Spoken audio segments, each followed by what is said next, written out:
Beau, a Whittaker Brothers novel, Christmas in Coral Canyon, Book 4, written by Liz Isaacson, narrated by Alan Taylor. Chapter 1. Beau Whittaker resisted the urge to reach up and brush the tiny hairs from the back of his neck. Celia always swatted his hand away when he did, and she'd clean him up anyway. But they sure did itch. He supposed he should be used to all the itching when it came to hair, as he'd grown a full beard over the course of the last 10 months, and he only let Celia shave the back and sides of his head to maintain some sort of respect when he went down the canyon to church. Or maybe he did it for his mother, so she wouldn't reprimand him for letting himself totally turn into a recluse. Or had she said hermit? It didn't matter. Beau was tired of defending himself. With Andrew out of the lodge now and living with his new wife in town, someone needed to live at Whiskey Mountain Lodge and take care of the horses. So what if Beau had let his hair grow out in the process? Didn't mean he'd cut himself off from society. Even if he had. Celia hummed as she kept the clippers running along his scalp. Across the counter, a pot of soup bubbled, giving off the scent of chicken broth and cooked carrots and freshly made pasta.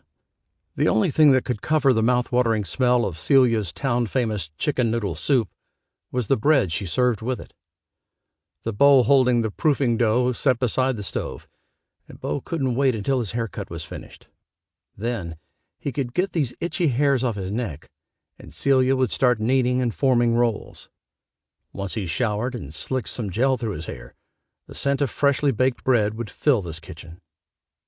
And then, only a bit after that, El Rhett would arrive. Beau's muscles bunched at the thought.